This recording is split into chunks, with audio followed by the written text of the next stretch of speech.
Party వార్తలు వాస్తవాల్లో మనతున్నారు BRS party senior నాయకులు ఓ నరసింహారెడ్డి గారు, రాజకీయ విశ్లేషకులు సీనియర్ జర్నలిస్ట్ నర్రా విజయ్ గారు. గుడ్ మార్నింగ్ అండి, వెల్కమ్ టు వార్తలు వాస్తవాలు.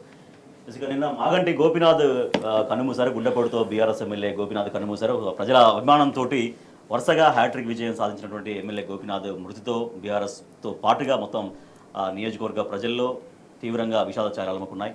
ఎస్ నరసింహారెడ్డి గారు, సో నిన్న అంటే వారి గురించి నిన్న అంతా వారి ప్రస్థానము అదంతా కూడా అందరూ గుర్తు చేసుకున్నారు. సో ఒకసారి మళ్ళీ మన మాటల్లో. గోపీనాథ్ గారు జూబ్లీహిల్స్ ఎమ్మెల్యేగా ఉండి తీవ్ర అనారోగ్యంతో ఇంతకుముందు కూడా వారు ఒకసారి హాస్పిటల్లో జాయిన్ అయినారు. వారు మొన్న ఇక హార్ట్ స్ట్రోక్తో మ్యాసివ్ హార్ట్ అటాక్తో తట్టుకోలేక కన్నుమూసినారు. చాలా బాధాకరం. వయసు కూడా పెద్దగా లేదు. డాక్టర్స్ కూడా చాలా ట్రై చేసినారు కానీ వారిని బతికించుకోలేకపోయినాము.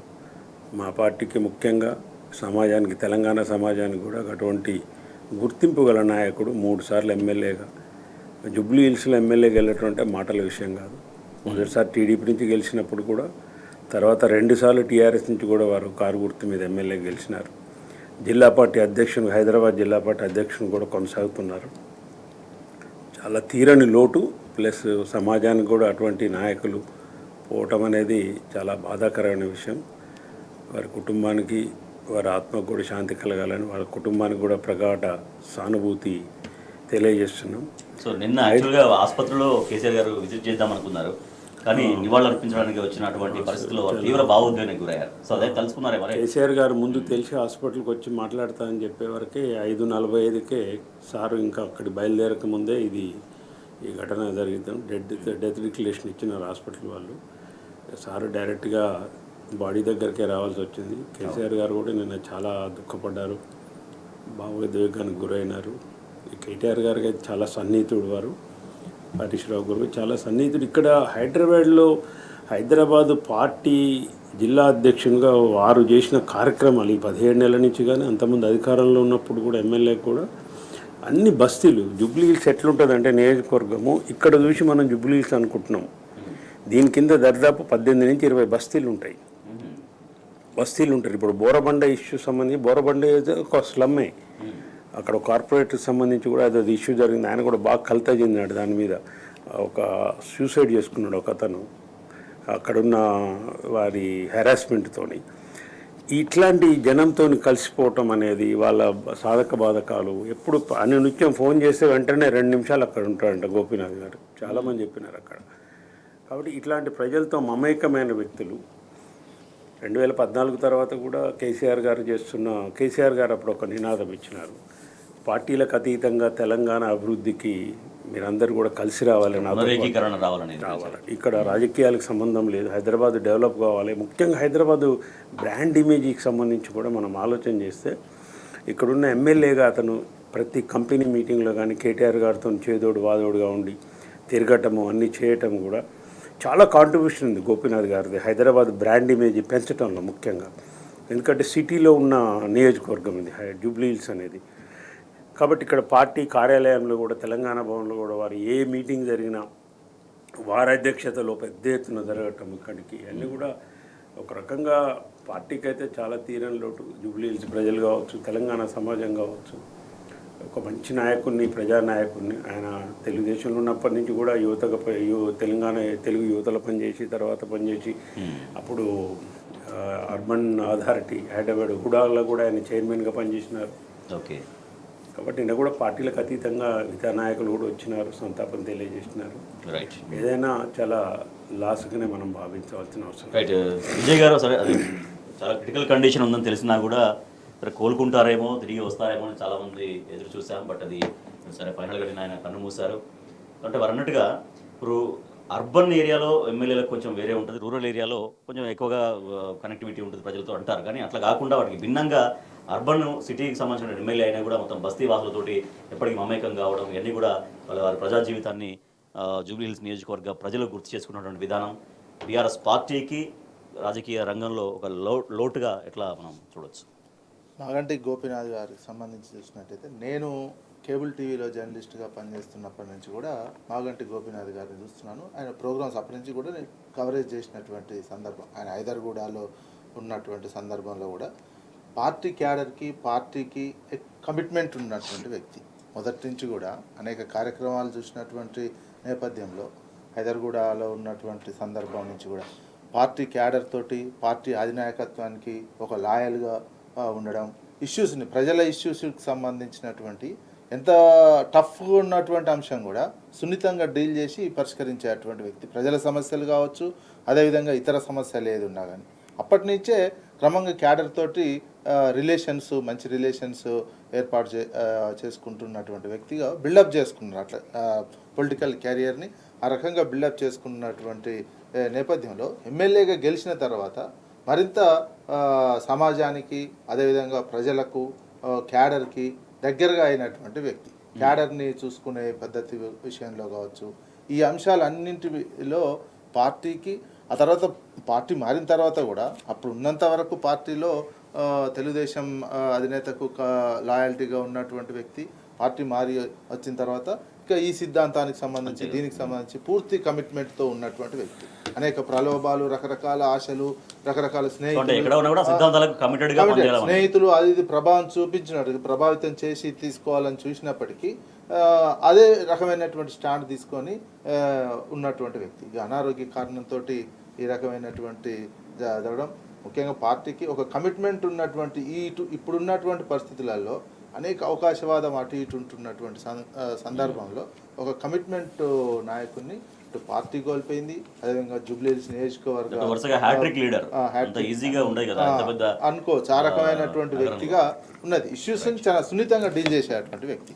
అయితే ఇక్కడ గోపీనాథ్ గారి గురించి జూబ్లీహిల్స్ నియోజకవర్గం కావచ్చు, సిటీ చుట్టుపక్కల నియోజకవర్గాలలో 50% ఓటర్సు, 60% ఓటర్స్ బస్తీ వాసులు ఉంటారు. మిగతా వాళ్ళు ఎవరైతే పాష్ కల్చర్లో ఉన్న వ్యక్తులు వీళ్ళు ఓట్లేయరు అసలు.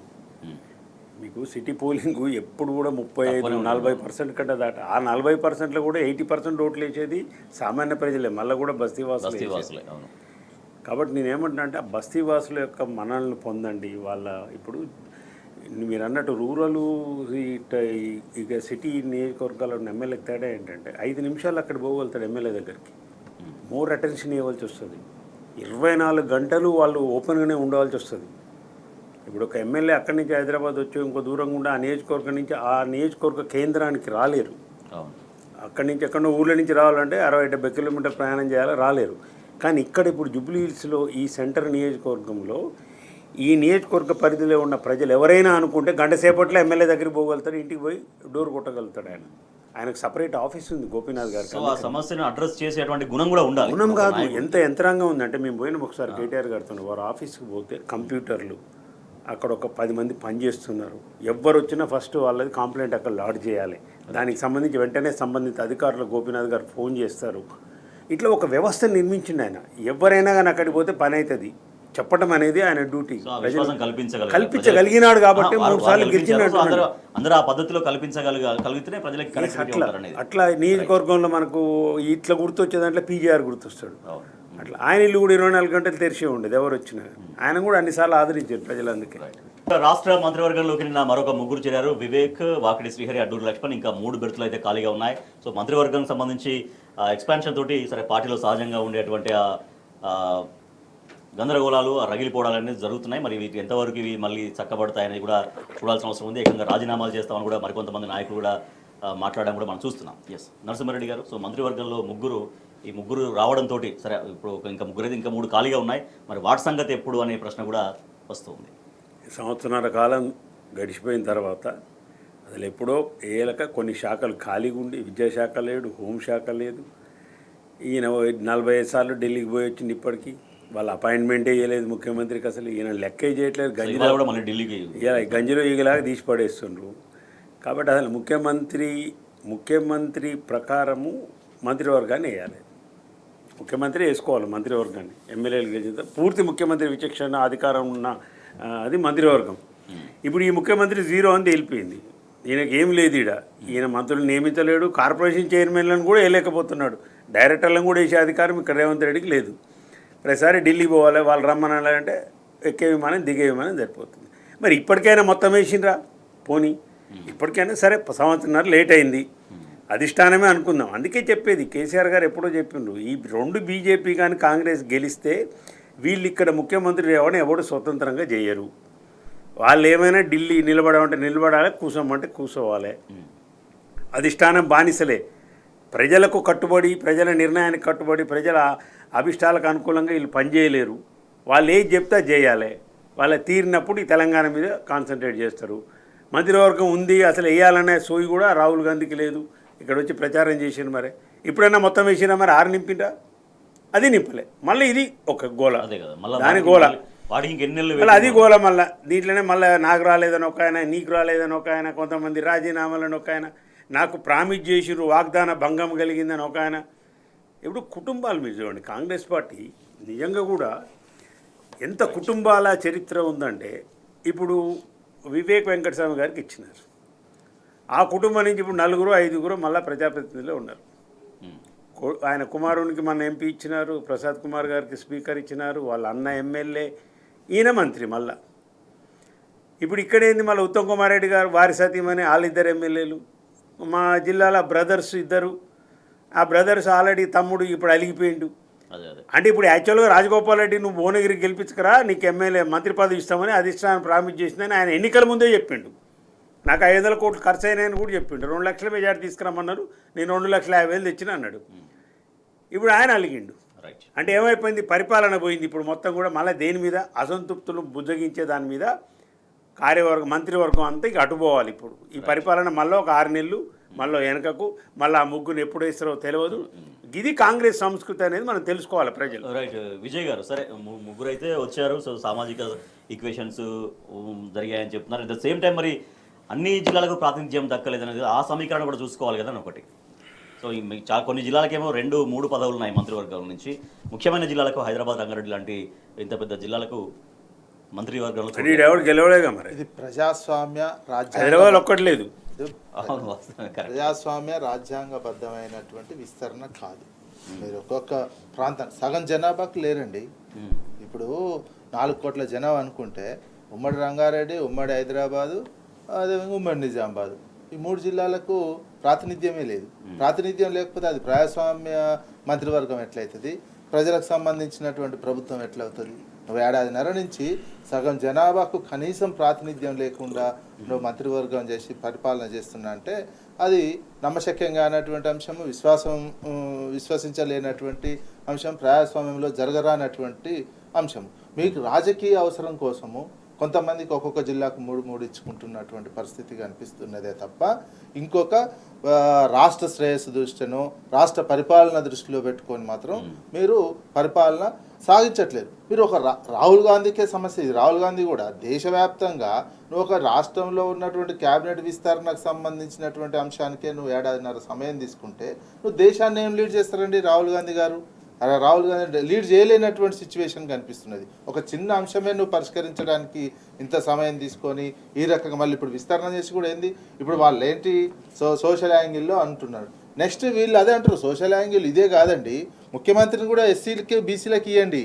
ఇది అది చేస్తే ఒక సోషల్ యాంగిల్ అవుతుంది. ఇదేదో సాటిస్ఫాక్షన్ కోసం ఒకరిద్దరి కోసం కాదు కదా. ముఖ్యమంత్రిని మార్చండి. ముఖ్యమంత్రికి సంబంధించినటువంటి కీలకమైనటువంటి పోస్టును ఎస్సీలకో బీసీలకో ఇస్తే అప్పుడు ఒక రకమైనటువంటి మీరు సోషల్ యాంగిల్లో రాహుల్ గాంధీ ఆలోచించిండు అనుకోవచ్చు. ఇక్కడ ఉన్నటువంటి వాళ్ళు కూడా ఒక రకంగా అనుకునే అవకాశం ఉంటుంది. మీరు అది తీసేసి ఏదో ఒక జిల్లాలో ఈయన వివేక్ వెంకటస్వామికి ఇవ్వాలి కాబట్టి అడ్లూరు లక్ష్మణ్కి ఇచ్చి బ్యాలెన్స్ చేసిన దానికి ముందే ఎస్సీ మాదిగకు సంబంధించిన ఎమ్మెల్యేలంతా ఓ ధర్నా చేసినట్టు వీళ్ళకి సంబంధించినటువంటి నేషనల్ లెవెల్లో ఒక ప్రెజర్ పెడితే తీసుకొచ్చినట్టు చెప్పడం అనేది సరైనది కాదు. పాలన ఈ మంత్రివర్గ విస్తరణకు సంబంధించి ఎమ్మెల్యేలు ఉన్నటువంటి అసంతృప్తి కూడా తాత్కాలికంగా ఏదో ఇన్ఛార్జ్ పోయి, ఎందుకంటే కాంగ్రెస్ కల్చర్ ఎట్లుంటుందంటే ఇన్ఛార్జ్ పోయి ఒకసారి చెప్పడంతో కొద్ది రోజులు ఆగుతారు. ఎందుకంటే ఉద్యమ సమయం నుంచి చూస్తున్నటువంటి వాళ్ళ కాంగ్రెస్ పార్టీ నాయకులు ఎప్పుడు ఏ సమయంలో ఎట్లా మారుతారో తెలియనటువంటి అంశము. దీనికి సంబంధించినటువంటి రానటువంటి వాళ్ళు చాలా అసంతృప్తితో ఉన్నారు. అది మాత్రం నిజం. సమయం కోసం ఎదురు చూస్తున్నారు. ఇప్పుడు వాళ్ళు అంటున్నటువంటి మాటలే, ఇప్పుడు మాకెందుకు ఇవ్వలేదు, ఇప్పుడు ముఖ్యమంత్రిని మార్చండి, బీసీలకు ఇచ్చేయండి, బీసీలకు ఇవ్వండి ముఖ్యమంత్రి పోస్టు. మమ్మల్ని ఉద్దేశపూర్వకంగానే మమ్మల్ని తొక్కేస్తున్నాడు ముఖ్యమంత్రి, ఇదంతా నాటకం ఆడిస్తున్నారు. అందుకని హైకమాండ్ మీద నెక్స్ట్ అంటే ఈ ఒక్కరోజు 2 రోజులు సైలెంట్గా ఉండొచ్చు.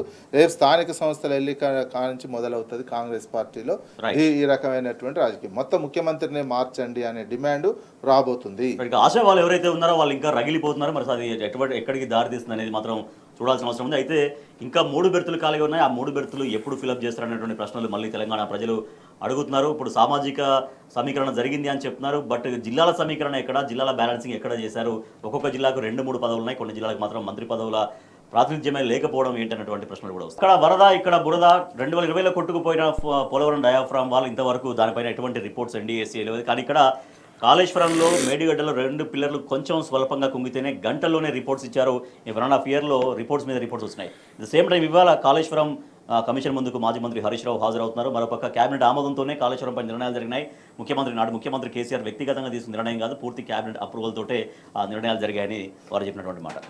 ఎస్ నరసింహారెడ్డి గారు, ఇవాళ హరీష్ రావు గారు వెళ్తున్నారు కాళేశ్వరం కమిషన్ ముందుకు. హరీష్ రావు గారు మొన్న కూడా తెలంగాణ భవన్లో పత్రికా మిత్రుల ముందు అందరినీ పిలిచి కూడా వారు పవర్ పాయింట్ ప్రజెంటేషన్ పీపీటీ ఇవ్వడం జరిగింది. కాళేశ్వరము దానికి సంబంధించి పూర్తి వివరంగా 1.5 గంటల పాటు ఇచ్చినారు. ఇప్పుడు మీరు పైన చూస్తే అక్కడ ఎన్డీఎస్ఏకి సంబంధించి ఆ వార్తకు సంబంధించి చూస్తే ఇప్పుడు ఒకే నది మీద ఒకటి బ్యారేజీ, ఒకటి డ్యామ్. ఏది? కాళేశ్వరం బ్యారేజీ, మేడిగడ్డకు సంబంధించి ఒక బ్యారేజ్ ఇది. అదొక డ్యామ్, పెద్ద డ్యామ్, 200-300 కెపాసిటీ ఉన్న టీఎంసీ ఉన్న డ్యామ్ అది పోలవరం. ఎన్డీఎస్ఏ అంటే నేషనల్ డ్యామ్ సేఫ్టీ అథారిటీ వాళ్ళ ఒక అనుబంధ సంస్థ, ఒక ఇంజనీరింగ్ నిపుణులు ఉంటారు, వాళ్ళను పంపిస్తారు ఎక్కడన్నా ఇది జరిగితే. ఇప్పుడు పోలవరానికి సంబంధించి ఏంది, ఎవరు కడుతున్నారు దాన్ని అంటే కేంద్ర ప్రభుత్వం నిధులు ఇస్తుంది, కేంద్ర ప్రభుత్వం కడుతున్నారు. పోలవరం డిజైన్లు ఎవరు చేసినారు? ఎన్డీఎస్ఏ చేసింది. ఎన్డీఎస్ఏనే పోలవరం డిజైన్లు చేసింది. పోలవరం డ్యామ్ డిజైన్లు మొత్తం చేసింది ఎన్డీఎస్ఏ. మన మేడిగడ్డకు సంబంధించి చేసింది ఇక్కడ సంబంధించిన ఇంజనీర్లు చేసినారు. మరి అక్కడికి సంబంధించి ఎన్డీఎస్ఏ చీఫ్ ఎవరైతే ఉన్నారో, ఇంజనీరింగ్ విభాగం చీఫే దాని ప్రాజెక్ట్ ఆఫీసర్. ఇక్కడికి వచ్చిన ఎన్డీఎస్ఏ చీఫ్, మన దగ్గరకు వచ్చిన ఆయన ఎవరైతే రిపోర్ట్ ఇచ్చిండ్రో చీఫ్ ఇంజనీరు, అక్కడ ప్రాజెక్ట్ ఇన్ఛార్జ్ ఎవరు పోలవరానికి అంటే ఆయనే. ఈ వ్యక్తే, సేమ్ పర్సనే. ఇక్కడ నివేదిక తెలంగాణ కాళేశ్వరం మేడిగడ్డ మీద ఇచ్చిన 2 పిల్లలు కుంగిపోతే ఇచ్చిన నివేదిక 3 సార్లు ఇచ్చిన ఆయనే. అక్కడ పోలవరం డ్యాము మొత్తానికి ఇన్ఛార్జు, డిజైనర్ అన్నీ ఆయనే. ఎన్డీఎస్ఏ ఆధ్వర్యంలో జరిగిన పోలవరమే డయాఫ్రాము ఇంత కూడా లేకుండా కొట్టకపోయింది. ఇగో ఇక్కడి నుంచి చివరికి అది అక్కడి వరకు ఉండాలి. అది ఇక్కడ నుంచి అక్కడ దాకా అక్కడ మొత్తం కొట్టకపోయింది. దరిదాపు 1500 కోట్ల రూపాయలు లాస్ అయిపోయింది. ఇది ఎప్పుడు జరిగింది? 2020లో జరిగింది. 2020లో జరిగింది. 2020లో జరిగితే ఇంతవరకు ఎన్డీఎస్ఏ టీం అక్కడికి పోలేదు. ఇది కట్టిందే వాళ్ళు. మరి వెంటనే నివేదిక ఏమన్నా ఇచ్చిండ్రా? లేదు. ఇవ్వకపోగా 2000 కోట్లు దాని రిపేర్కు శాంక్షన్ చేసింది మళ్ళీ కేంద్ర ప్రభుత్వమే. మరి ఇక్కడ సంబంధించి ఏమైంది? కాళేశ్వరానికి సంబంధించి, మేడిగడ్డకు సంబంధించిన బ్యారేజ్ సంబంధించి, కాళేశ్వరం అంటే 3 బ్యారేజీలు కాదు, ఓ 19-15 రిజర్వాయర్లు, దానికి సంబంధించిన సబ్స్టేషన్లు, ఒక 203 కిలోమీటర్ల టన్నల్స్, 1530 గ్రావిటీ కెనాలు, దరిదాపు 140 టీఎంసీలు నిల్వ సామర్థ్యం గల రిజర్వాయర్లు, 240 టీఎంసీ గోదావరి నుంచి నీళ్లు తీసుకోగలిగిన ప్రాజెక్ట్ అది. అది తెలంగాణకు వరప్రదాయిని. దీంట్లో ఏం జరిగింది? మేడిగడ్డలో మొత్తము 7 బ్లాకులు, 85 పిల్లర్లు ఉన్నాయి. దీంట్లో 2 పిల్లర్లు కుంగిపోయినాయి. కారణాలు ఏదైనా ఉండొచ్చు, కుంగిపోయినాయి. ఇది సహజం. చాలా ప్రాజెక్టులు కొట్టుకొని పోయినాయి. ఇప్పుడు డయాఫ్రామ్ వాళ్ళే కొట్టకపోయింది, మొత్తం ఈ నుంచి ఆడు గట్టిందే కొట్టకపోయింది. కాఫర్ డ్యామ్ కూడా కొట్టకపోయింది, అది కూడా ఉంది ఇంకోటి. ఓకే, ఈ 2 ఇక్కడ జరిగింది. అది కూడా 2 పిల్లలు కుంగిపోయినాయి. కుంగిపోయింది ఎప్పుడు జరిగింది? ఇది 2023 అక్టోబర్. 23 అక్టోబర్లో జరిగింది. అక్కడ డయాఫ్రామ్ కొట్టకపోయిందేమో 2020లో.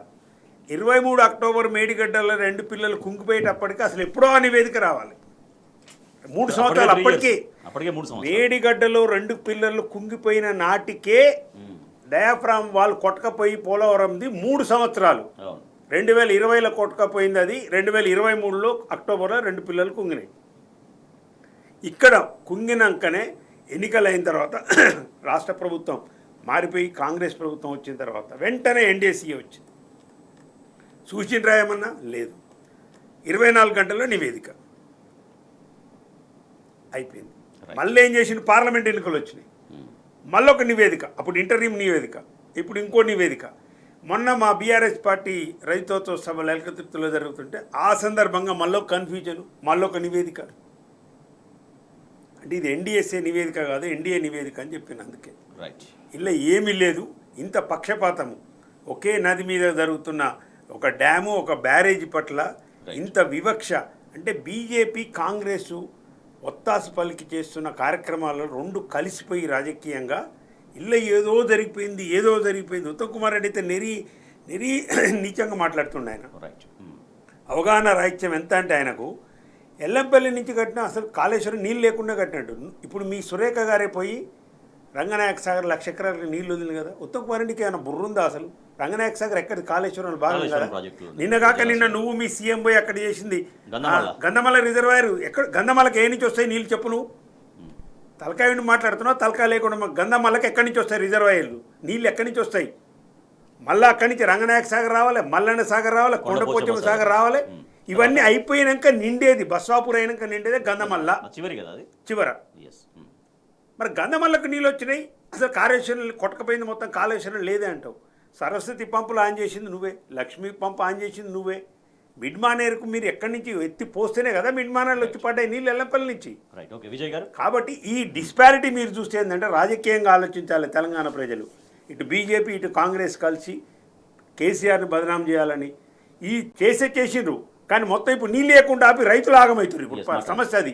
విజయ్ గారు, ఎన్డీఎస్సీ అనేది సరే ఏ ప్రాజెక్టుకు ప్రమాదం జరిగినా, ఏదైనా జరగడానికి జరిగినా కూడా రిపోర్ట్స్ ఇవ్వాలి. మరి ఇదే వేగం అక్కడ చూపించాలి, లేకపోతే అదే నిదానం ఇక్కడ చూపించాలి. అట్లా కాకుండా ఒక దగ్గర ఇంతవరకు రిపోర్ట్స్ ఇవ్వకపోవడం, ఒక దగ్గరేమో రిపోర్ట్స్ మీద రిపోర్ట్స్ ఇచ్చి బదనం చేసే ప్రయత్నం చేయడం, ఇవంతా కూడా ఏం చెప్తున్నాయి? ఫెడరల్ స్ఫూర్తి భిన్నంగా ఎన్డీఎస్ఏ చట్టం చేసేటప్పుడే దీనికి సంబంధించినది రాష్ట్రాలలో ఉన్నటువంటి డ్యామ్లను, నీటి వనరులను తన గుప్పెట్లో మోడీ ప్రభుత్వం పెట్టుకునే లక్ష్యంతో వీళ్ళు ఈ ఎన్డీఎస్ఏ తీసుకొచ్చినటువంటి ఈ చట్టము దానికి సంబంధించినది. దాన్ని పూర్తిగా రాజకీయంగా వాడుకునేటువంటి సిస్టమ్గా మార్చేసారు. ఇప్పుడున్నటువంటి వ్యవస్థలను వాళ్ళు ఏ రకంగా సిబిఐ, ఈడీ, ఐటీలకు సంబంధించినది, ఎలక్షన్ కమిషన్ ఏ రకంగా ఉపయోగించుకుంటారు, ఎన్డీఎస్ఏ దాని ఒక పార్ట్ అయిపోయింది. వాళ్ళ అనుబంధ సంస్థలకు ఏబీవీపీ లాగా ఇదొక అనుబంధ సంస్థలాగా తయారు చేసి వాళ్ళకు అనుకూలంగా ఉన్నటువంటి రాష్ట్రాలలో ఒక తీరుగా వ్యవహరిస్తుంది, మిగతా రాష్ట్రాలలో ఒక తీరుగా వ్యవహరిస్తారు. దీని తెలంగాణ సమాజం కూడా ఓటింగ్ ద్వారా ఇచ్చినటువంటి తీర్పుతోటి తెలంగాణకు ఎంత నష్టం జరుగుతుందో ఆలోచించుకోవాల్సినటువంటి అవసరం ఉంది. బీజేపీకి 8 ఎంపీలు ఇచ్చారు, కాంగ్రెస్కి 8 ఎంపీలు ఇచ్చినటువంటిది. అవతల చంద్రబాబు నాయుడు మొత్తం ఢిల్లీలో చక్రం తిప్పుతున్నటువంటి దాంట్లో మొత్తం వాళ్ళ కేంద్ర ప్రభుత్వం కట్టినటువంటి పోలవరం, మొత్తం కేంద్ర జల సంఘం, కేంద్ర జలశాఖకు సంబంధించినటువంటి ఆధ్వర్యంలో కట్టిన పోలవరం ఏమో కొట్టుకపోతే, అది కూడా చంద్రబాబు నాయుడు ఉన్నటువంటి సందర్భంలోనే, బీజేపీతో లింకు ఉన్నటువంటి పొత్తున్నటువంటి సందర్భంలోనే కట్టి కూలిపోయినటువంటి సందర్భం. దాని మీదనేమో ఎలాంటి చర్యలు తీసుకోవాలని కానీ, ఎలాంటిది యాక్షన్ తీసుకోవాలని కానీ ఏం రిపోర్ట్ లేదు. ఇక్కడ స్టడీ చేయలే. ఇక్కడ ఇచ్చినటువంటి కుంగినటువంటి దాని మీద ఎన్డీఎస్ఏ ఎలాంటి స్టడీ కానీ, ఫస్ట్ వచ్చిన ప్రాథమిక 2023లో వచ్చినటువంటిది వచ్చి 2 రోజులకే చూసి ఎమ్మటే ఒక నివేదిక ఇచ్చారు. ఆ తర్వాత ఇన్ని రోజుల నుంచి కూడా స్టడీ చేసినటువంటి, విచారణ చేసి ఇవన్నీ ఇచ్చినటువంటి దాంట్లో ఎక్కడ కూడా పూర్తి స్థాయిలో స్టడీ చేయలేదు. మన ఇచ్చినటువంటి రిపోర్ట్ కూడా నెక్స్ట్ ఫర్దర్ స్టడీ చేయాలని చెప్పుకుంటూనే ఈ కామెంట్స్ అన్ని నెగిటివ్ కామెంట్స్ చేసుకుంటూ ఇచ్చినటువంటి నివేదిక. దాంట్లో ఏంటిది, ఇంకా ఎల్ఎన్టీ అనే సంస్థ, ఒక దేశంలో క్రెడిబిలిటీ ఉన్నటువంటి సంస్థ కూడా లేఖ రాసినటువంటిది ఎన్డీఎస్ఏకి సంబంధించినటువంటి రిపోర్టునే తప్పుపడుతూ, మీరు ఏ రకంగా మీరు చెప్పినటువంటి అంశాలను, ఈ అంశాన్ని మీరు స్టడీ చేయలేదు, టెక్నికల్గా ఇట్లా స్టడీ చేయలేదు, స్టడీ చేయకుండానే రిపోర్ట్ ఎట్టిస్తారని చెప్పి ఎన్డీఎస్ఏకి లెటర్ రాస్తే ఇంతవరకు సమాధానం ఇవ్వనటువంటి కేంద్ర ఎన్డీఎస్ఏ సమాధానం ఇవ్వలేనటువంటిది. ఈ రకంగా తెలంగాణ పట్ల ఒక రాజకీయపరమైనటువంటిది, ఇక్కడ ఉన్నటువంటి రాజకీయంగా ప్రాంతీయ అస్తిత్వంతో ఉన్నటువంటి వాళ్ళని లేకుండా చేసి, మేము తెలంగాణ సహజ వనరుల మీద కావచ్చు, తెలంగాణ సంపద మీద కావచ్చు ఆధిపత్యం చెలాయించాలనే ధోరణితోటే ఈ ఎన్డీఎస్ఏ కావచ్చు, సిబిఐ కావచ్చు, ఈడీ కావచ్చు, ఐటీ కావచ్చు, ఈ రకమైనటువంటి నీటి వనరుల మీద కావచ్చు, అదేవిధంగా బొగ్గు గనులకు సంబంధించినటువంటిది కావచ్చు, ఇంకా అన్ని రకాల సహజ వనరుల మీద ఆధిపత్యం కోసం అదానికి కట్టబెట్టేటువంటి ఒక ఇన్సైడ్ కుట్రతోటి ఇదంతా జరుగుతున్నది. తెలంగాణ సమాజం అర్థం చేసుకోవాలి. మనం ఓటు ద్వారా ఇచ్చినటువంటి ఒక ఒక్క చిన్న పొరపాటుతోటి ఎంత నష్టం తెలంగాణకు, ఎన్ని సంవత్సరాలు ఎంత నదే ఆగమయ్యే పరిస్థితి. వాళ్ళు బనకచర్ల కడుతున్నారంటే ఇప్పుడు మొత్తం మనకి దీన్ని పెండింగ్ రిపేర్ చేయకుండా మేడిగడ్డది పెండింగ్ పెట్టడం కూడా అందుకోసమే. వాళ్ళకి బనకచర్ల పూర్తయ్యేంత వరకు దీన్ని రిపేర్ చేయకుండా ఉంచాలి. ఇక్కడ మాకు అనుకూలమైనటువంటిది రేవంత్ రెడ్డి ఇప్పుడు వాళ్ళకు అనుకూలంగానే ఉన్నటువంటి వ్యక్తిగా ఉన్నారు. ఆయన మనం చెప్పినట్టు ఆ అనుకూలమైనటువంటి ప్రభుత్వాలు ఉంచుకోవాలి, మా లక్ష్యం నెరవేర్చుకోవాలనే టార్గెట్తో పనిచేస్తుంది. ఈ టెక్నిక్, ఈ కిట్కు తెలంగాణ సమాజం గమనించుకోకపోతే మరింత నష్టపోతాము. రైట్ నరసింహారెడ్డి గారు, అంటే కాళేశ్వరం ప్రాజెక్టు గురించి ఇప్పుడు సరే రకరకాలుగా మాట్లాడుతూనే మళ్ళీ అదే ప్రాజెక్ట్ నుంచి నీళ్లు తీసుకునేది మనం చూస్తున్నాం. ద సేమ్ టైం అసలు క్యాబినెట్ అప్రూవలే లేకుండా కాళేశ్వరం ప్రాజెక్టులు నిర్ణయాలు జరిగిపోయినాయి అంటూ మొన్న మంత్రి తుమ్మల నాగేశ్వరరావు చేసినటువంటి ప్రకటన. సో అది కూడా ఎంత ఇర్రెస్పాన్సిబుల్గా అనిపించింది. ఇప్పుడు ఆయన తుమ్మల నాగేశ్వరరావుకి ఏమన్నా మంత్రి పదవి బీక్తారు కదా, మరి ఏం చేయమంటారు మరి ఇప్పుడు? ఇక పచ్చబద్దాలు ఆడితే తుమ్మల నాగేశ్వరరావు లాంటి సీనియర్ నాయకుడు కూడా అట్లాంటి క్యాబినెట్ నిర్ణయం లేదుకోండి చేసిన తలకాయ ఉన్నమాట. ఇప్పుడు ఆయన 4,000 కోట్లతో 3,000 కోట్లు ఏదో లిఫ్ట్ పెట్టిండు కదా, నారాయణపేట కొడంగల్ లిఫ్ట్ అని. దాని క్యాబినెట్ ఆమోదం చేయలేదు, మొత్తంలో సంతకం పెట్టలేదా? క్యాబినెట్ ఆమోదం లేకుంటే ఎట్లా చేస్తారండి? ఏది చేయాలన్నా క్యాబినెట్ ఆమోదంతోనే చేస్తారు. ఒక కేసీఆర్ గారు, ఒక హరీష్ రావు గారు, ఒక ఈటెల రాజేందర్ చేసే పని కాదు అది. ఈటెల రాజేందర్ గారు చెప్పిన క్యాబినెట్, ఇంకోటి ఆయన క్యాబినెట్ సబ్ కమిటీల మెంబరు హరీష్ రావు గారు, ఈటెల రాజేందర్ అండ్ తుమ్మల నాగేశ్వరరావు గారు క్యాబినెట్ సబ్ కమిటీ వేసినారు. దాని మీద సబ్ కమిటీ రిపోర్ట్ ఆధారంగానే ఈ రీడిజైన్ అంతా జరిగింది. ఇలా తుమ్మల నాగేశ్వరరావు గారు బుకాయిన్స్ అయ్యేది కాదు కదా. అది ఇంకో పాయింట్ అడుగుతున్నాను నేను.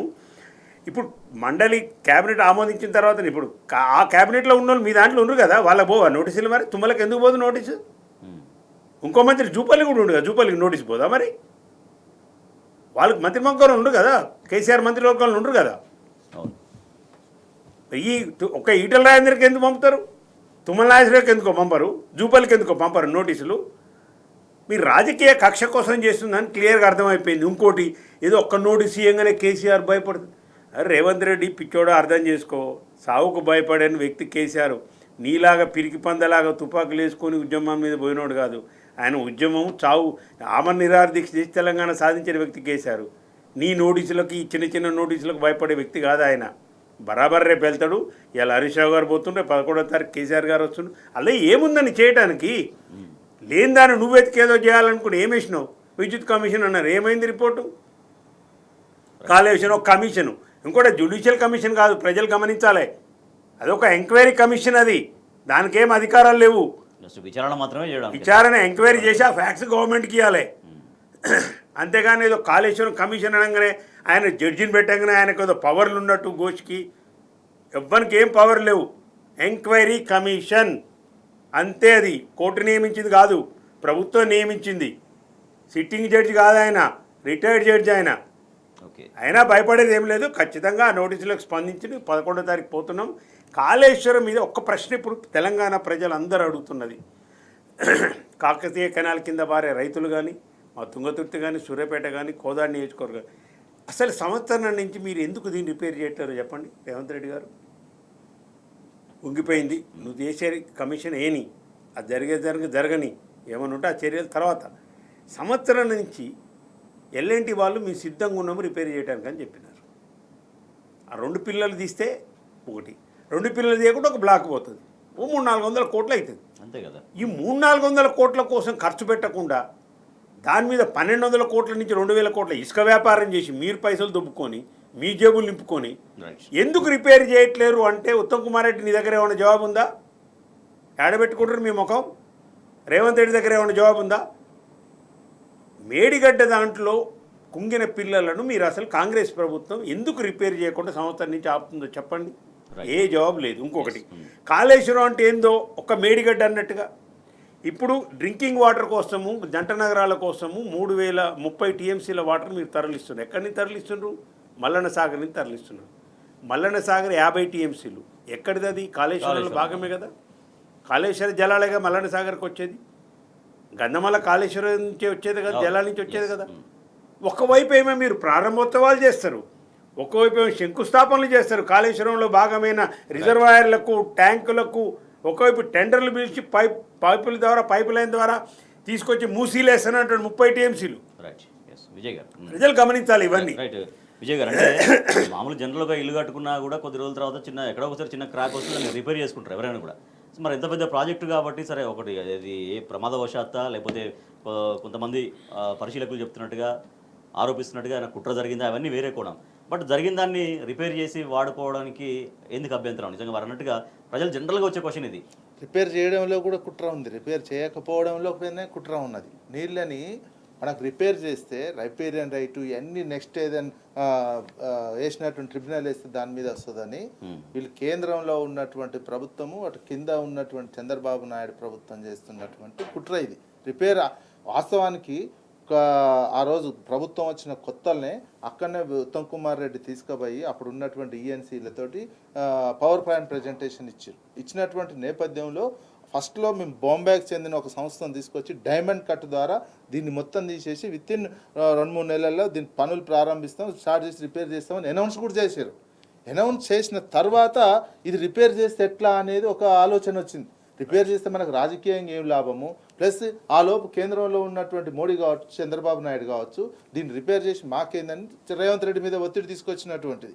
రిపేర్ చేస్తే ఏంటి అనేది ఎందుకు ఆయన బనకచెర్ల ప్లాన్ ఉన్నది, వాళ్ళు బనకచెర్లకు నీళ్లు తరలించుకపోవాలి, దీంట్లో గోదావరి జలాల్లో తెలంగాణకు హక్కు లేదు, మనకు మంది 3వ టీఎంసీ ఎత్తిపోసేటువంటి కార్యక్రమం కూడా పెట్టుకున్నారు. ఆ 3వ టీఎంసీ ఆ తర్వాత 3వ టీఎంసీకి సంబంధించినటువంటిది ఎత్తిపోసేది క్యాన్సిల్ చేసింది కేంద్ర ప్రభుత్వం. అంటే కేంద్ర ప్రభుత్వం 3వ టీఎంసీ ఎత్తిపోసుకోవడానికి రద్దు చేయటం ఒకటి, దీన్ని రిపేర్ చేయకుండా అట్నే 3వ టీఎంసీ ఎత్తిపోసినాం అంటే మనకి రైపేరియన్ రేట్ ముందు నీళ్ళు వాడుకుంటున్నాం అనేది ఒకటి వస్తుంది, అది పనులు పూర్తయితే అనేది. అంటే రిపేర్ చేయకుండా అది కీలకమైనటువంటిది. మేడిగడ్డలు ఎందుకు భవిష్యత్తులో వాదించవచ్చు, వీళ్ళు వాడుకోవట్లేరు ఈ నీళ్లు, ఈ వాడుకోనటువంటి తెలంగాణకు మాకే ఇవ్వాలి అని వాదించడం కోసం భవిష్యత్తు అంతా ఫ్యూచర్ ఆలోచించినటువంటి వాళ్ళు అటు చంద్రబాబు నాయుడు కావచ్చు, మోడీ కావచ్చు. మరి మన పరిపాలకుడు ఏం చేస్తుండండి, అంతకంటే ఎక్కువ ముందు ఉండాలి కదా. నేను తెలివికల్లో నేను చెప్తున్నటువంటిది, నేను టార్గెట్ పెట్టుకొని వచ్చిన వాడిని, ఇది కూడా ఆ టార్గెట్ అంతకంటే ముందు ఆలోచించి, అంతకంటే ఇంకా 2 స్టెప్స్ ముందు ఆలోచించి ఈ గోదావరి జలాలను 3 కాదు నేను 5 టీఎంసీలు తీసుకుపోయే విధంగా ఇంకా ప్లాన్ చేసుకుంటా అనే విధంగా వ్యవహరించి దాన్ని రిపేర్ చేయించి నెక్స్ట్ లెవెల్కి తీసుకుపోవాల్సినటువంటి గోదావరి జలాల తరలింపు తెలంగాణ నెక్స్ట్ లెవెల్లో తీసుకుపోవాల్సినటువంటి ముఖ్యమంత్రి దాన్ని ఉద్దేశపూర్వకంగా వాళ్ళ ఒత్తిడికి లొంగి రిపేర్ చేయకుండా అట్లా పెట్టి రాజకీయం చేస్తున్నటువంటి పరిస్థితి తెలంగాణ సమాజానికి మంచిది కాదు.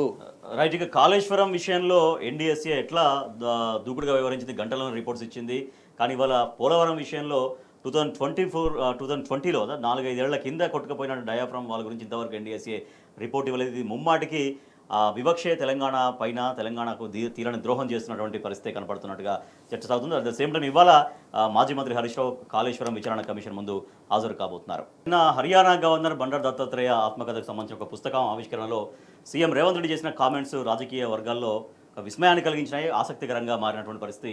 ఆయన ఏమన్నారంటే, స్కూలింగ్ బీజేపీలో జరిగింది, కాలేజీ చంద్రబాబు వద్ద, ఉద్యోగం రాహుల్ వద్ద చేస్తున్నాను అనేది నిన్న సీఎం రేవంత్ రెడ్డి మాట్లాడినటువంటి మాటలు. ఎస్ నరసింహారెడ్డి గారు, సో ఈ వ్యాఖ్యలు ఏమి చెప్పినట్టు? తెలంగాణ ప్రజలు కొంచెం గమనించాలి విషయం.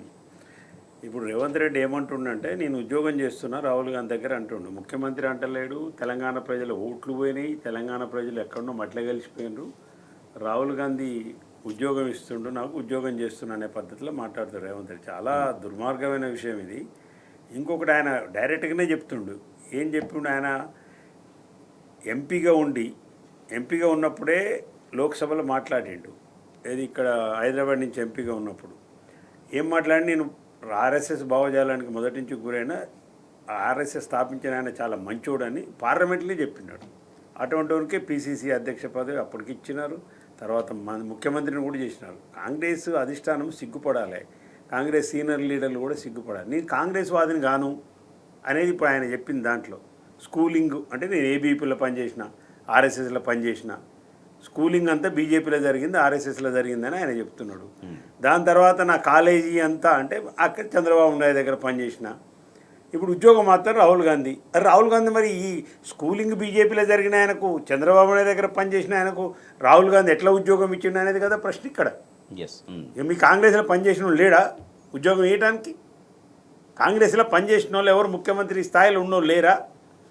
ఎందుకు నెలకు 300 కోట్లు ఇటు పంపగలుగుతాడు బ్లాక్మెయిలర్ కాబట్టి, రియల్ ఎస్టేట్లు ఇంతకుముందు అన్ని బ్లాక్మెయిల్ చేసిన ఆయన వృత్తి అది కాబట్టి రేవంత్ రెడ్డి పైసలు పంపిస్తారని నువ్వు ఆయన చేసింది.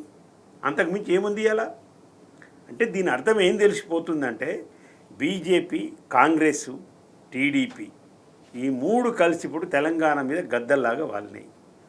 మోడీకి ఏజెంట్ ఇక్కడ ఎవరు అంటే రేవంత్ రెడ్డి. పైకి చూస్తానికి మాత్రం కాంగ్రెస్ పరిపాలన జరిగినట్టుగానే, కాంగ్రెస్ ముఖ్యమంత్రి సీట్లో కూర్చున్నట్టుగానే కనిపిస్తుంది పైకి. మనకు చూడటానికి ఏ ముఖ్యమంత్రి అంటే కాంగ్రెస్ ముఖ్యమంత్రి ఉంటుంది, కానీ జరిగే ఎన్ని కూడా ఏంటి మోడీ ఎజెండా ఇక్కడ ఇంప్లిమెంట్ అవుతుంది. రాహుల్ గాంధీ కూడా గమనించాలి. రాహుల్ గాంధీ చెప్పేది ఏది రేవంత్ రెడ్డి చేయట్లేడు. ఆదాని ఫ్రాడ్ అని చెప్పిండు, వాళ్ళ పెట్టుబడులు లేవని చెప్పినాడు. పక్కనున్న ఇండియా కూటమిలో ఉన్న ఆయన కరుణానిధి, ఆయన డిఎంకే స్టాలిన్ ఒక కాంట్రాక్టు రద్దు చేసుకున్నాడు ఆదానితోని, మీటర్ల కాంట్రాక్టు, విద్యుత్ మీటర్లది. ఫ్రాడ్ అన్నాక రాహుల్ గాంధీ. ఇక్కడ మాత్రం ఈయన మాత్రము పెట్టుబడులు ఆహ్వానిస్తాడు, కాలుష్యం ఉన్న పరిశ్రమలన్నిటికీ అనుమతిస్తాడు, అన్నీ చేస్తాడు. ఇక చంద్రబాబు నాయుడు, ఇప్పుడు చంద్రబాబు నాయుడుకి ఏంది బనకచెర్లకు సంబంధించిన ఇష్యూలో 200 టీఎంసీలు ఈ నుంచి ఈయన తరలించి పోలవరంలో భాగం అని చెప్పి కృష్ణా బ్యారేజీకి తరలించి, కృష్ణా బ్యారేజీ నుంచి ఆనించి తర్వాత బొల్లంపల్లి అని ఒక దగ్గర ప్రకాశం జిల్లాలో ఒక రిజర్వాయర్ అక్కడికి తరలించి ఆనించి బనకచెర్లకు పోతుంది. బనకచెర్ల హెడ్ రెగ్యులేటర్ కానీ ఏదేంది పోతిరెడ్డిపాడు హెడ్ రెగ్యులేటర్ ఒక 18-20 కిలోమీటర్లు ఉంటుంది ఈ నుంచి ఆడికి, ఇంకా కొంచెం పైన ఉంటుంది అది. ఇప్పుడు అది పెన్నా బేస్లు ఉంది. అంటే గోదావరి నుంచి కృష్ణ నుంచి పెన్నా తీసిపోయి ఇది మాత్రం మాట్లాడరు. నీతి ఆయోగ్లో మాట్లాడాడు ముఖ్యమంత్రి. నేను మాత్రం ఆర్ఎస్ఎస్ మనిషిని, బీజేపీ చంద్రబాబు మనిషినని డైరెక్ట్గా ఓపెన్గా మాట్లాడుతుంటే కూడా ఇక తెలంగాణ ప్రజలు అర్థం చేసుకోవాలి. ఇప్పుడు ఎవరిని మీరు ముఖ్యమంత్రిని చేసిండ్రు, ఎవరికి ఓట్లేసి ఎవరిని గెలిపించిండ్రు, ఇక హామీలు ఎట్లా అమలవుతాయి? హామీలు అమలయ్యే సమస్య లేదు. తెలంగాణకి నీటికి శాశ్వతమైన విద్రోహము ఇక్కడ సరిచేయలేని కొద్దిగా మనం ఏమరపాటు లేకపోతే ఇప్పుడు ప్రజలు ఉద్యమించకపోతే ఒక్కసారి 200 టీఎంసీ గోదావరి నుంచి కనుక బనకచెర్లకు కనుక పొయ్యి ఉంటే ఇక పోతే శాంక్షన్స్ అయితే కిషన్ రెడ్డి గారు నిన్నమని అంటాడు అది ఇంకా మా దగ్గర రాలేదు. వచ్చుడు కాదు, నువ్వెందుకు స్పందించవు? కిషన్ రెడ్డి గారు నేను సూటి ప్రశ్న ఇస్తున్నా. బనకచెర్ల చంద్రబాబు నాయుడు మన మహానాడులే మాట్లాడిండు, మా పార్టీ మీద మాట్లాడిండు, ఓకే పోనీ. మరి బనకచెర్ల పట్ల మీ వైఖరి చెప్పండి. బనకచెర్ల పోలవరంలో భాగమని చంద్రబాబు నాయుడు అంటుండు, నీ తరలిస్తా అంటుండు 200 టీఎంసీని, ఎలాంటి ఇబ్బంది లేదు తెలంగాణకు అంటుండు. మరి చెప్పండి, మీ వైఖరి చెప్పండి. ఎస్ఆర్ నో చెప్పండి. ఇంకొకటి, కిషన్ రెడ్డి మీద ఒక కామెంట్ చేసిండు రేవంత్ రెడ్డి. మంచి మిత్రులు మీ ఇద్దరం చాలా క్లోజ్, ఉదయం సాయంత్రం కలుస్తాం అన్నట్టుగా చెప్పాడు ముచ్చట. ఒక్క 2 నెలల 3 నెలల క్రితం కదా, 4 నెలలు అయినట్టుంది. మోడీ మంచోడే కానీ కిషన్ రెడ్డి కంటకుడు, తెలంగాణ అభివృద్ధికి కంటకుడు ఎవడంటే రాక్షసుడు ఎవడంటే కిషన్ రెడ్డి మీద కామెంట్ చేసిండు. Right, okay. ఆ వేదిక అది కాదు, అసలు వేదికకు సంబంధం లేదు. రేవంత్ రెడ్డి బూతులు మాట్లాడటానికైనా ఏది చెప్పడానికైనా ఆ వేదికకు సంబంధం లేదు. విజయ్ గారు, దత్తాత్రేయ గారు పెద్ద మనిషి ఏదో పుస్తకం ఆవిష్కరణ అది, దానికి సంబంధించి. ఇక ఇంకోటి మా తిక్కల మంత్రి ఉండగా తాగుమూత మంత్రి మా జిల్లా ఆయన వెంకరెడ్డి గారు కంట మరి తాగిపోయినట్టు నేను అనుకుంటా. స్టేజ్ ఆయన పొదలుకుంటూ తాగే ఉంటాడు, ఎప్పుడు తాగే ఉంటాడు. తాగిపోయిందనే అనుమానం వస్తుంది నాకు. ఎందుకంటే ఏం మాట్లాడుతాడంటే చంద్రబాబు నాయుడు హైదరాబాద్ చూస్తున్నట్టు చుట్టుపక్కల చూడంగానే ఆయనకు చంద్రబాబు నాయుడే గుర్తొస్తున్నట్టు. హైదరాబాదు అభివృద్ధి ఇలా అయ్యే పుట్టక ముందు 400 చంద్రబాబు పుట్టక ముందు నుంచి 400 సంవత్సరాలు హైదరాబాద్ క్యాపిటల్గా ఉంది. ఇక ఆయన కామెంట్లు అయ్యి ఇంత బానిసత్వం నెరి చంద్రబాబును చూడంగానే ఈయన లాగులు దడుచున్నాయి, ఆయన లాగులు దడుచున్నాయి. ఇంత బానిసలా మీరు ఈ మంత్రులు, ముఖ్యమంత్రులు అందరూ కూడా సిగ్గుపోతుంది. తెలంగాణ ప్రతిష్ట దిగజారుతుంది మిమ్మల్ని చూస్తుంటే. విజయ్ గారు, ఇప్పుడు ఎవరైతే సీఎం రేవంత్ రెడ్డిని చాలా స్ట్రాంగ్గా విమర్శించే విమర్శలు ఉన్నాయో అవే నిజం చేస్తూ ఆయన మాటలు ఎట్లా కనిపించినాయి? నిన్న దత్తాత్రేయ గారి ఆత్మకథ పుస్తకావిష్కరణలో ముఖ్యమంత్రి గారి ఆత్మ ఆవిష్కరించుకున్నాడు. అక్కడ నేను మోడీకి చంద్రబాబుకు కోవర్టును అనేది చాలా క్లియర్గా చెప్పుకున్నాడు. అక్కడ రాహుల్ గాంధీ నిర్ణయం తీసుకోవాలి. నిజంగా సిద్ధాంతపరంగా రాహుల్ గాంధీ భారతదేశంలో బీజేపీతో ఫైట్ చేస్తున్న, చిత్తశుద్ధితో ఫైట్ చేస్తున్న అనే నమ్మకం ఉంటే ఒక్క క్షణం ఆలోచించకుండా ముఖ్యమంత్రి నుంచి తప్పించాల్సినటువంటి పరిస్థితి. నేను కోవర్ట్నని చెప్పుకున్నాండి, స్కూలు కాలేజ్ అక్కడ చేయను, మీకు ఉద్యోగం చేస్తున్నా, మొత్తం విషయాలు అక్కడ చెప్తున్నా, పూటకు చెప్తున్నా. మన నీతి ఆయోగ్లో మోడీ అన్నాడు, మీ చంద్రబాబు ఆయనే చెప్పుకున్నాడుగా, మీ సాతి ఇక్కడే ఉండు, మీ తోటి ఆయన ఇద్దరు బ్యాగుకి సంబంధించిన బ్రీఫుడ్ మీకు సంబంధించినటువంటిది అని. ఈయన పడిపోయి చేసే 2 చేతులు ఇచ్చి మొత్తం విషయాలు ఈయన ఆర్ఎస్ఎస్ భావజాలంతో ఫస్ట్ నుంచి కూడా ఢిల్లీకి 44 సార్లు పోతే ఎక్కువగా మోడీతోటి వీళ్ళతోటే కలిసినటువంటి సందర్భాలు. ఇంకా ఉన్నటువంటి టాకు ఫస్ట్ సార్ కలిసినప్పుడే నేను ఆర్ఎస్ఎస్ సార్ అని చెప్పి సదా వచ్చలే అని పాట పాడిండి అనేది కూడా చర్చ జరుగుతున్నటువంటిది వాళ్ళ పార్టీలో. దానికి ఇట్లాంటి పరిస్థితి ఉంటే రాహుల్ గాంధీ గారే ఆలోచించుకోవాలి, కాంగ్రెస్ అధిష్టానం ఆలోచించుకోవాలి. నేను ఇక్కడ స్కూల్ చదివి కాలేజ్ చదివి ఇప్పుడు ఎన్డీఏకే ఆయన పనిచేస్తున్నట్టుగా అనిపిస్తుంది కదా. అంత పెద్ద కోవర్ట్, అంత పెద్ద స్టేట్మెంట్ ఇచ్చిన తర్వాత ఇంకేముంటుందండి. ఇంకొకటి ఆత్మకథ దత్తాత్రేయ గారు కూడా ఆలోచించుకోవాలి. అంత మంచి పేరు ఉన్నటువంటి దత్తాత్రేయ గారు ఆత్మకథకు ఒక 50 లక్షల రూపాయలు డైరెక్ట్ పట్టుకొని పోయినటువంటి వ్యక్తితోటి ఎట్లా మాట్లాడించుకుంటారండి. దత్తాత్రేయ గారిది కూడా అంత ఇమేజ్ తగ్గేటువంటిదే, ఈయనతో చెప్పించుకునేటువంటి ఇమేజ్ కాదు ఆయనది, అంతకంటే పెద్ద ఇమేజ్ ఉన్నటువంటి సిచ్యువేషన్. ఈ రకమైనటువంటిది రాజకీయంగా కాంగ్రెస్ కానీ అదేవిధంగా తెలంగాణ సమాజం కానీ ఇవన్నీ ఎప్పటికప్పుడు పరిశీలించుకోవాల్సినటువంటి బాధ్యత అయితే అవసరమైతే ఉంది.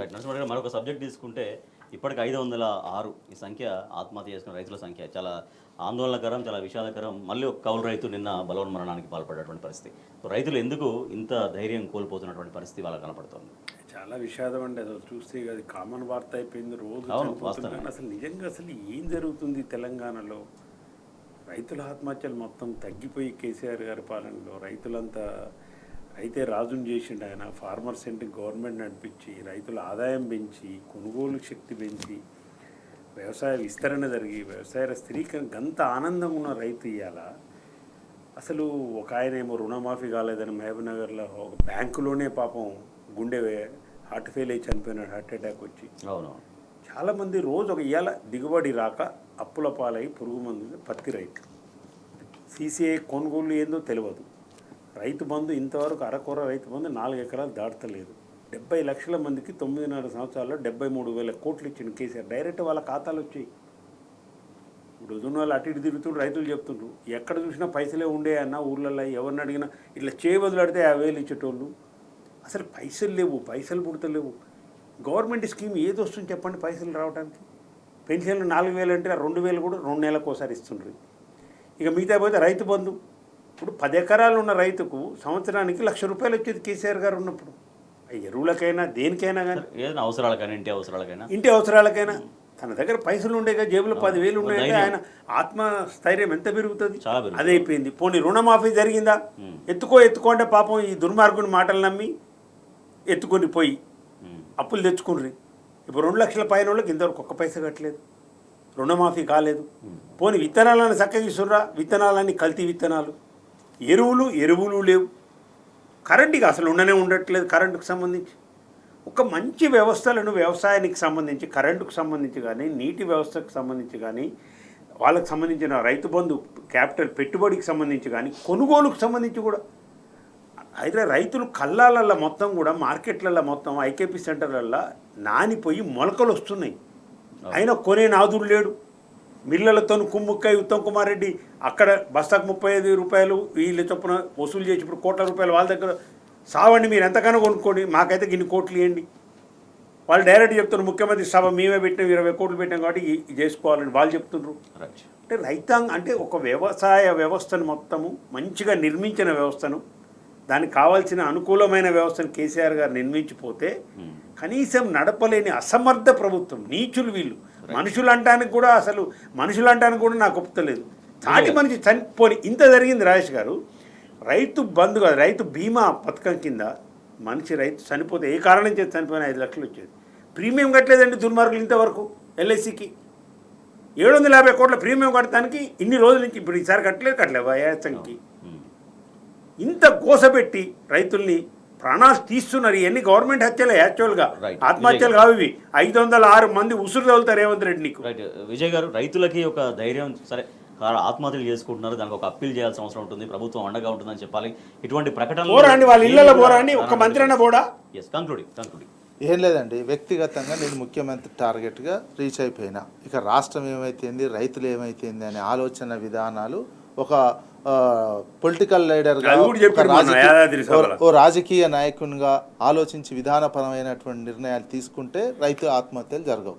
ఈయన ఎంతసేపటికి నేనేంది నా పర్సనల్ టార్గెట్ రీచ్ అయిపోయినా, నేను ముఖ్యమంత్రిని అయినా, రాజకీయంగా కాంగ్రెస్ పార్టీ ఎటుపోయినా ఏం లేదు, రాజకీయంగా అభివృద్ధి పరంగా రాష్ట్రం ఎటైనా ఏం లేదు, రైతాంగం ఎటుపోయినా ఏం లేదు, నేను నా కుర్చీని కాపాడుకోవాలి. ఈ 5 ఏళ్ళు నేను చరిత్రలో ఎప్పుడైనా మాజీ ముఖ్యమంత్రిగా ఉండాలి, రేవంత్ రెడ్డి ముఖ్యమంత్రి, ఈ పర్సనల్ టార్గెట్ తోటి, పర్సనల్ ఆలోచన విధానంతో విధానాలు రూపొందించుకొని ముందుకు పోతుంది తప్ప ఒక రాష్ట్రాన్ని నెక్స్ట్ లెవెల్లో అభివృద్ధి చేయాలి, సంక్షేమం ఇట్లా ఇవ్వాలి నెక్స్ట్ లెవెల్లో అనే విధానం ఆయనకు లేదు. కేవలం తన పర్సనల్ టార్గెట్, ఈ టార్గెట్ రీచ్ అయినా, ఈ రీచ్ అయిన టార్గెట్ని, ముఖ్యమంత్రి పోస్ట్ని వ్యక్తిగతంగా ఈ 5 ఏళ్ళు ఎట్లా కాపాడుకోవాలి, అధిష్టానాన్ని ఎట్లా మెప్పించుకోవాలి, ఈ 2 ఆలోచన విధానాలకెళ్ళే రకరకాల ఆలోచనలు చేసి రాష్ట్ర పరిపాలన కొనసాగిస్తున్నాడు తప్ప రైతు కోణంలో కావచ్చు, వ్యవసాయ కోణంలో కావచ్చు, పారిశ్రామిక కోణంలో కావచ్చు ఆయన విధానాల రూపకల్పన చేయట్లేడు. అందుకే ఇన్ని రకాల ఆత్మహత్యలు, రోజుకో రైతు 506 మంది ఇట్లా ఆత్మహత్యలు చేసుకోవడానికి కారణం. వరంగల్ 2 మంత్రులు ఉన్నారు. సీతక్క గారు, మీరైతే ప్రజా ఉద్యమాల నుంచి వచ్చిన వాళ్ళు, ప్రజల కష్టాలు తెలిసిన వాళ్ళే కదా. సీతక్క గారు అక్కడనే ఉండు, కొండా సురేఖ గారు ఆడనే ఉంటారు. వీరి దగ్గర పోరా అండి, ఇప్పుడు ఈ రైతు దగ్గర పోరా మీరు? దేనికి మీకు మంత్రి పదవి చెప్పండి మరి. మంత్రులు దేనికి? మీరు వరంగల్ జిల్లాలో ఉన్నది 2 మంత్రులు పోరు, ముఖ్యమంత్రి పట్టించుకోడు. ఎవ్వరు అసలు మందలిచ్చే నాదులు లేడు, చచ్చిపోతే కూడా అడిగే నాదులు లేని పరిస్థితి ఉంది. రైతులు ఇంత అధ్వానమైన గోస, అసలు కేసీఆర్ అందుకే బాధపడుతున్నా అన్నాడు ఈ పరిపాలన చూసి. నాకు ఒక రకమైన మనసు బాధ అవుతుంది, రగిలిపోతుంది మనసు అన్నాడు ఆయన మీటింగ్లో మన కేసీఆర్ గారు. ఇది పరిస్థితి నడుస్తుంది ఎలా. అందుకే ఆ ఆత్మహత్యలకు అన్ని ఆ కోణం లేకపోవడంతో నిధులు ఎట్లా తేవాలి, ఎట్లా నీకు రైతు బంధు ఇవ్వాలి, పూర్తిగా సగం రైతు బంధు ఇస్తేవి, రుణమాఫీ సగమే చేస్తేవి, వాళ్ళకు ఏది బోనస్ ఎక్కువ ఇస్తా అని చెప్పి ఓన్లీ సన్నోట్లకే ఇస్తేవి. తెలంగాణలో సన్నోట్లు వానకాలంలో కొంత ఎక్కువ పండిస్తారు, మిగతాది ఇవ్వకపోతేవి. సేకరణ చేసి డబ్బులు కూడా ఇంకా పడతలేవా, మళ్ళీ దున్నుకాలకు వచ్చినటువంటిది. ఈ అన్ని రకాల సమస్యలు రైతాంగాన్ని చుట్టుపెట్టిన, రైతుల చేతుల్లో డబ్బులు ఆడే విధంగా నువ్వు చేయలేకపోయినావు. పన్ను ఎంతసేపు ఆ డబ్బులన్నీ మళ్ళీ గుంజుకునే విధంగా, ఏది ఎక్సైజ్ రేట్లు పెంచి మందు అంతో ఇంతో పొదుపు చేసుకున్నటువంటి డబ్బును కూడా మందు తాగిచ్చి గుంజుకోవాలనే విధంగానే చేస్తే వాళ్ళ చేతుల్లో డబ్బులు పెట్టలేకపోతుంది, వాళ్ళ కొనుగోలు శక్తి పెంచలేకపోతుంది. అందుకే రైతాంగం దివాలా తీసి మళ్ళీ ఆత్మహత్యలకు వైపు మళ్ళీ వెళ్తున్నటువంటి రాష్ట్రంగా. రైతుల ఆత్మహత్యల సంఖ్య చాలా విపరీతంగా 506 రైతులు ఇప్పటిదాకా చనిపోయారు. సో చాలా ఆందోళనకరమైన పరిస్థితులు. కానీ ప్రభుత్వం రైతులకు ధైర్యం చెప్పడంలో, వాళ్ళకు ఒక భరోసా ఇవ్వడంలో పూర్తిగా వైఫల్యం చెందింది అన్నటువంటి చర్చ ఉంది. Thank you so much Varuna Reddy గారు, thank you so much Narra Vijay గారు. ఎస్, ఇది ఇవాల్టి వార్తలు వాస్తవాలు. చూస్తూనే ఉండండి టీ న్యూస్.